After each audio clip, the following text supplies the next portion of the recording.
Future Sense is a podcast edited from the radio show of the same name, broadcast on Bay FM in Byron Bay, Australia at bayfm.org. Hosted by Nick Jeans and well-known international futurist Steve McDonald, Future Sense provides a fresh, deep analysis of global trends and emergent technologies. How can we identify the layers of growth, personally, socially, and globally? What are the signs missed, the truths being denied? Science, history, politics, psychology, ancient civilizations, alien contact, the new psychedelic revolution, cryptocurrency and other disruptive and distributed technologies, and much more. This is Future Sense. You are tuned to Future Sense here on Bay FM and podcast futuresense.it for those of you out there who haven't tuned into the podcast yet. With myself, Nick Jeans, Steve McDonald, and our guest this morning, Mitch Schultz. And we are filming, and you'll learn about that in the future too as we go forward. Steve. Yeah, so we're going to talk now about adapting to climate cycles. And just before we roll into that, I want to mention that an economic confidence model turning point just clicked over on the 18th of January.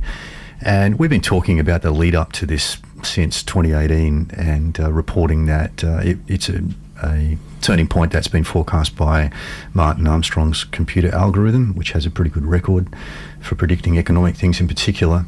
And also, interestingly, his cycles that he put together based on economic history actually sync with solar cycles, and he only discovered that much later than when he made up the algorithm. And so the 18th of January was a turning point in his economic confidence model, and he flagged it as signalling potentially an economic hard landing. And this doesn't always happen on the day that the turning occurs. Sometimes there'll be a decision made or a meeting happens or something around the date, and then it doesn't actually play out on a larger scale for some weeks or months. But we should expect to see a return to an inflationary trend due to scarcity. And that inflationary trend, ought to run until early 2022. And Martin's been reporting and forecasting for some time that the scarcity will include food shortages due to climate disruption. And in a post that he made just actually on the 18th of January, he said that the data that they've been tracking on crop yields signalled a bearish reversal on crop production, which basically means that crop production is going down, and it lined up with this turning point. And I'm just quoting from his blog post, it's a warning that weather is turning against us for food production. And that's been really clear if we look back over the last couple of winters, particularly in North America and Europe, that there's been a lot of crop disruption, particularly because of cold and wet weather.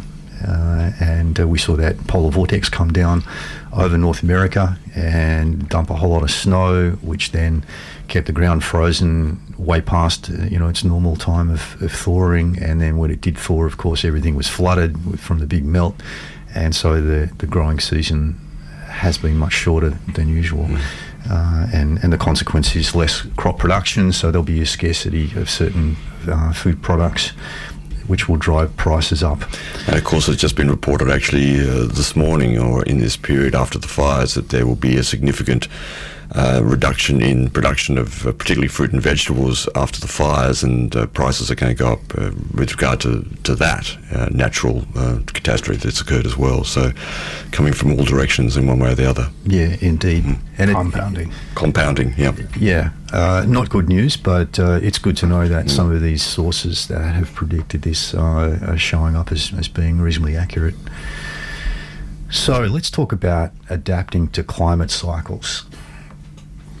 One of the things about our planet's climate is it's a complex adaptive system. Our climate scientists wouldn't agree with that statement because of the word adaptive being in the middle of it. And adaptive means that the system itself is aware of its performance and changes its performance in order to adapt to different conditions, and that implies intelligence, consciousness at a planetary level, and that's something that's not included in current mainstream climate science. And this is part of the reason why the climate models that they produce are not accurately forecasting our weather or climate. I mean, is it the case that even if it doesn't imply consciousness, it certainly implies that the living system has some kind of intelligence which is doing just that things change, and then the system itself starts to change to adapt to those changes in order to rebalance itself, so to speak? Yeah, absolutely. There are a few things that are missing from mainstream climate science which are making a big difference at the moment, and that's one of them. Another one is accounting for space weather, so the influence of high energy protons and atomic nuclei, in other words cosmic rays, which are penetrating further than they normally would because of the sun being at solar minimum, and normally the solar wind which blows across and around the Earth protects us to some degree from that radiation. But when the sun goes quiet, that shielding dies down and we get more penetration, and there is good science to show that the higher the cosmic ray impact at a lower level, the more low-level clouds are formed, simply because the charged particles which are coming into the atmosphere are sort of act as attractors for water vapor. So the water droplets form around the charged particles, which creates clouds, particularly low-level clouds. And another thing that climate science isn't factoring in is what are called flux transfer events. So this is when magnetic portals open between the sun and the Earth, and again there's solid science on this, published on the NASA website, which I can put on our social media after the show. And I'm just going to quote from from the NASA article. Earth's magnetosphere, in brackets the magnetic bubble that surrounds our planet, is filled with particles from the sun that arrive via the solar wind and penetrate the planet's magnetic defences. They enter by following magnetic field lines that can be traced from terra firma all the way back to the sun's atmosphere. And of course this ties in with the geomagnetic energy flows through the planet, which we were discussing in the first part of the show there. Quoting further, the connections are not steady at all. They are often brief, bursty, and very dynamic. Bursty? Yeah, bursty. I like that word. Yeah. Bursty. Yeah. It's a bit like you, Mitch. Bursty. Yeah, definitely. just exploring the present nonsense here on Future Sense. Yes, present nonsense. We'll come back to that at another time for sure. Might be another show. It might be another show. Or podcast. Actually, the next song will be a bit of that. I'm warning you right now. Incidentally, these portals that open between the Earth and the sun can be as wide as the Earth itself when they open up, and they open up roughly about once every 8 minutes, I think I read in the study.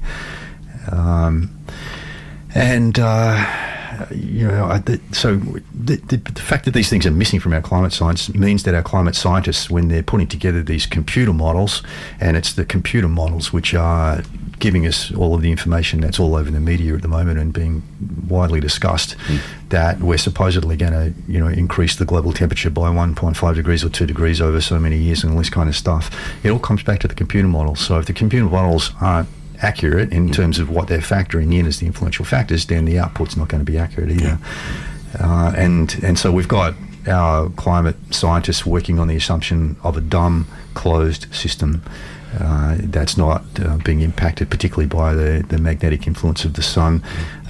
We spoke on the show a few weeks back about a good documentary called Climate Forcing, which really goes into the detail of around the science of that magnetic influence and the interaction between the sun and the Earth. And all of that study sits outside the domain of climate science. It's in astrophysics, essentially. So you got to go looking elsewhere for it. And we know that many people, even listening to this show right now, don't agree with what we're talking about. But I guess we're just asking or showing a way to be a bit more open to the possibility that there are factors we don't know. And the assumption that we know what we're doing on the planet, I think, is probably a pretty dangerous and anthropocentric assumption. So you're saying it's beyond just humans?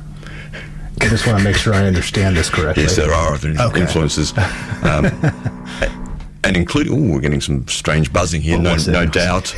No doubt, we're getting some strange buzzing. It's beyond because also, I notice a lot of reports currently in another influence, I guess, and your comment on this is the volcanic activity and the amount of ejection of all over the world going on at the moment. That's another factor which we just can't predict, and is no doubt going to have an influence, does have an influence on climate too, and has been shown to have an influence over our vast history. Exactly, and again, that is tied to solar cycles. So all of this stuff that I've been discussing, the quietening down of the sun, the reduction in magnetic shielding on the Earth, the higher impact of cosmic radiation from outside the solar system included, has an impact on Earth. And there are scientific papers that show that seismic activity and volcanic activity increases during this time. So what we're seeing is perfectly in line with that line of thinking. And just coming back to the computer-based climate models, and I think this is something that most people don't quite understand. It's certainly not something that's discussed very much, is that, again, all of the mainstream media discussion around what might happen to the climate is based around these computer models. And if the computer models don't include something that's relevant, then any unusual outcome that the computer model is reporting has to be attributed to something from the input, right? But if the actual cause of it isn't in the input, then they're going to attribute it to something else, like, for example, human causes. And we're not saying that humans have not had an effect on the planet. That is clear. That's very clear. Our water, the state of our water across the planet is disastrous. The state of our soils, the state of our forests, the state of our human interaction, the state of our societies, the state of our institutions, everything is in some degree chaos and deeply needing great change. There's a lot to think about. It is, and again, we've discussed this on the show previously, but the conflation of different topics into one argument, it causes a lot of confusion around this, and what we are doing is making a distinction between pollution and disruption of local ecosystems on the planet, and large-scale climate cycles, which really reflect the movement of our solar system through the galaxy and all of the various influences that has on our sun and in turn on our planet. So two different topics as far as we're concerned, and we're certainly all for cleaning up our act as Absolutely. Including, basically since the Industrial Revolution, to do what we have done on this planet, we've burnt and incinerated things, and we have to stop doing that. For a start, anyway. We'll take a... Oh, go on. We can take a break in a second. Yep. Let me just mention that there was a good article in the ABC News. He's on a roll today. I'm not done yet. that I'll post after the show, and it's just talking... the title is Climate Change Mitigation or Adaptation. Not a case of either or, and it's just pointing out the fact that, okay, we're having this huge... very controversial discussion at a global scale about climate change and the arguable human impact on that, and whether we're in control or not, whether we can just make a decision and change the climate on the planet, change our policy and change the climate, and the urgent need we have to actually adapt our way of living to fit with what's really happening now. And what's really happening now isn't entirely in sync with the overarching global warming discussion, because we're seeing record freezing and extreme cold, and unusual snowfalls and that kind of thing. Very, very large winter storms happening right now in Newfoundland. If anybody wants to Google that and just check out the depth of the snowfalls that they're having there.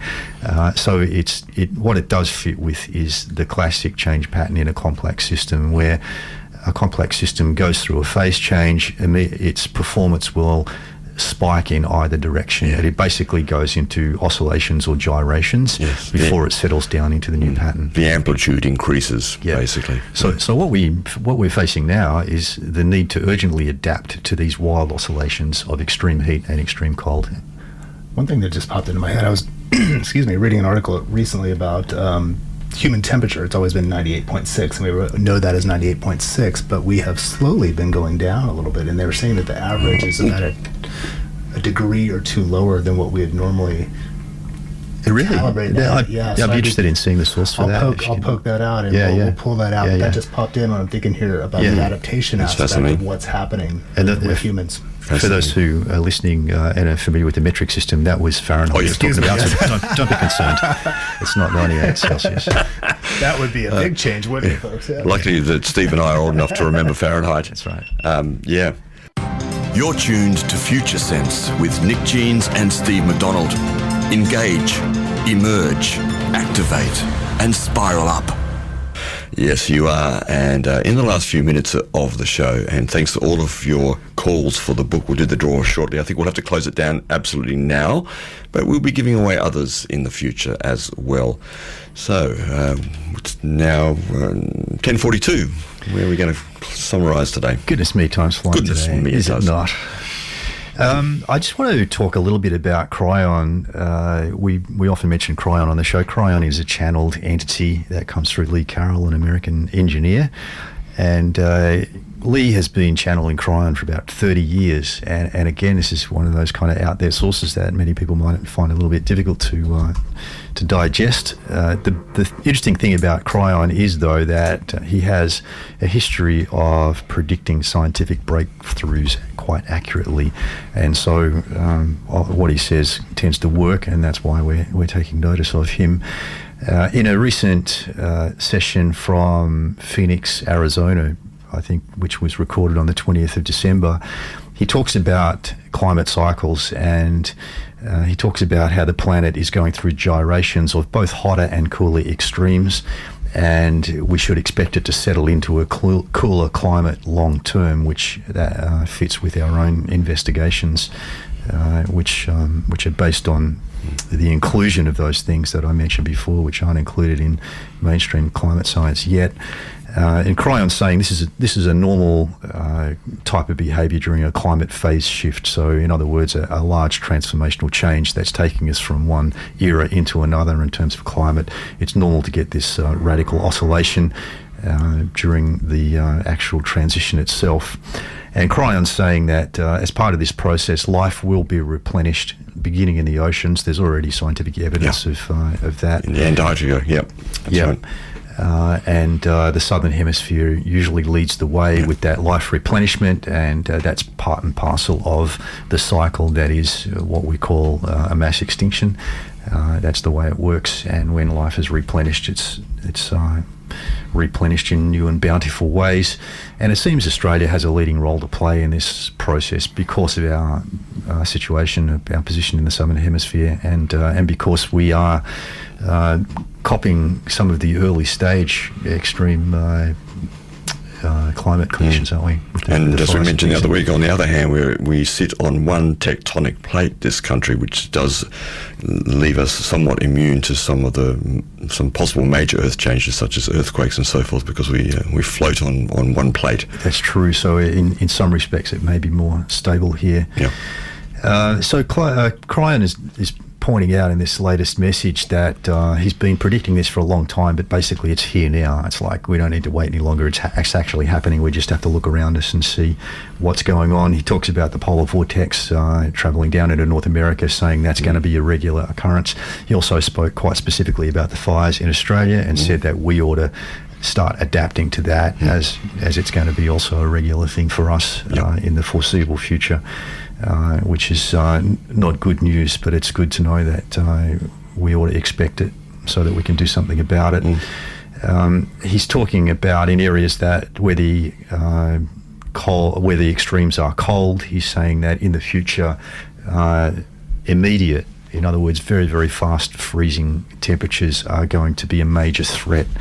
And those areas, I guess, particularly on the North American continent that are subject to the extreme cold already, need to think about that. And one of the major risks is the impact on our energy infrastructure.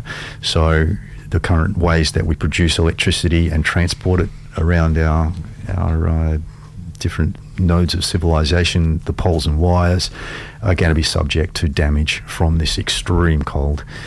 And we need to start looking at more localized energy production and different ways of doing that. Of course, and that also applies to renewable structures, because they're still going to be delivered often by poles and wires, even so, unless you have your own local system and can pass on energy in a different way. Yeah, and Kryon is also specifically talking about new technology which comprises a magnetic energy generator, so generators of electrical energy that are driven by magnet arrays, which I know this topic is the subject of some cynicism from certain listeners to the show, so we're fully aware of that and saying it regardless because we believe that Kryon is a trustworthy source. And also, as I've said before on the show, we have direct inside knowledge of the development of one of these machines, which we know is already operating, and they're in the process of commercial or attempting to commercialise it.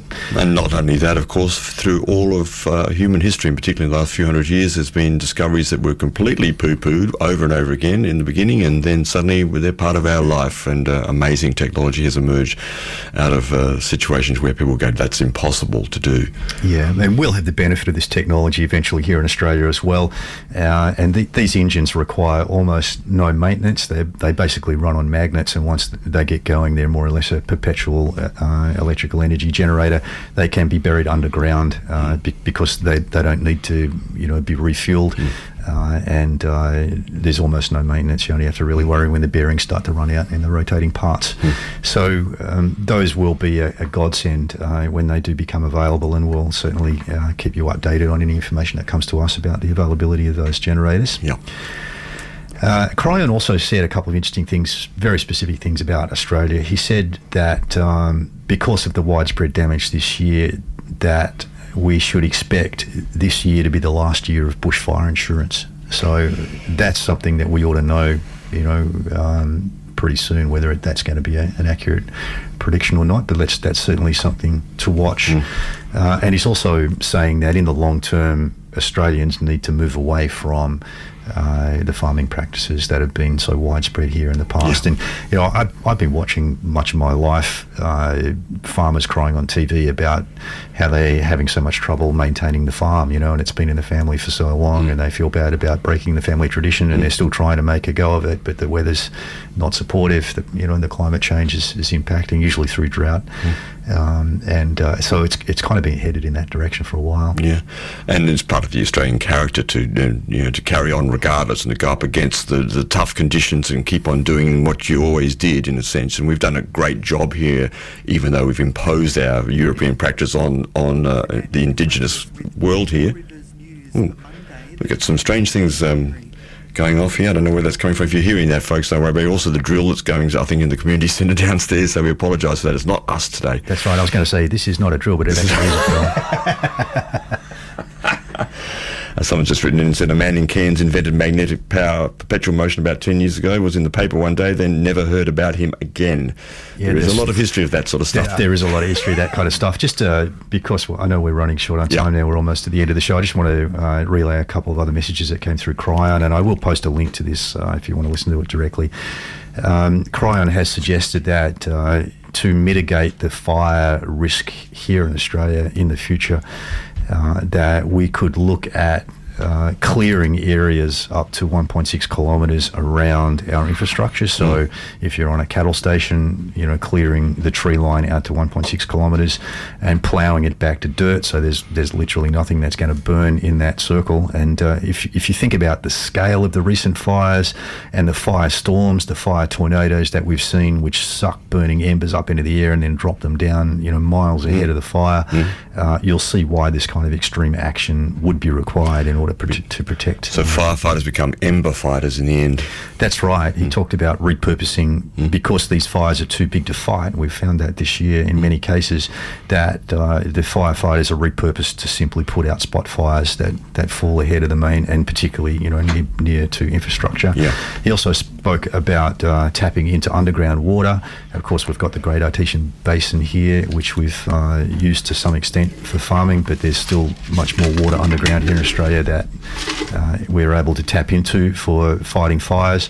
And he also spoke about, connected with preparing these cleared areas around our homes and stations and infrastructure, building animal refuges into that. So earth berms, covered berms that they can get underneath inside, kind of like burrows, I guess, where the animals can take refuge from the fire, and providing water in those places for the animals, so that where we live also becomes an animal refuge, which is a wonderful idea. Yeah.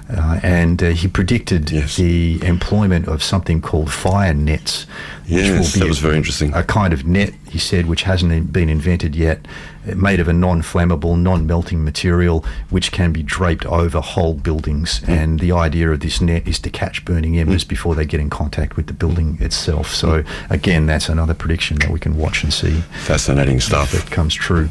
And the idea is to let the main fire burn and just retreat to these refuges. So I think that's all very, very good advice and stuff that ought to be factored in and considered by those people who are developing policy and practices around that.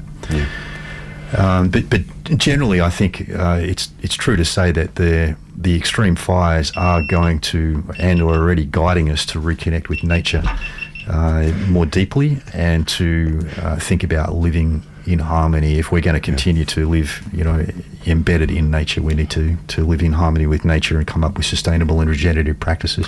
Well, yes, well, that's very timely. Some text just came in. Radical change in farming. Let the earth rest, regenerate. The topsoil, the humus, the fungi. Absolutely, yeah. Indeed. All things necessary. And one last message from Kryon was that the government will not save you. He said the answers are going to come out of grassroots society, and that again fits exactly with the themes in Claire Graves' work. And I think we're starting to see that. There's been actions, and God bless all those who've been active, including myself and ourselves over years, trying to get governments to change policies regarding some of these issues. And, have we seen very many changes? No, we have not. Not many places on the earth, and that's actually the result that we're getting. So we need to do something different. Yeah, instead of complaining and arguing, let's just get on with it and start adapting. The time is now. All right, I think we'll leave it there. That's been a rich show, and thanks for all your input, and we'll be with you next week. And don't forget our podcasts on futuresense.it. You can also hear the full show with all the music and so forth if you like some of the tracks on the Bay FM website, Future Sense website.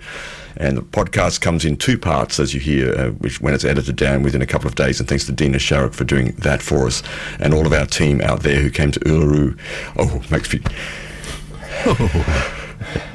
And here we are. And here we are. And here we are. Here we are. You've been listening to Future Sense, a podcast edited from the radio show of the same name, broadcast on Bay FM in Byron Bay, Australia, at bayfm.org. Future Sense is available on iTunes and SoundCloud. The future is here now. It's just not evenly distributed.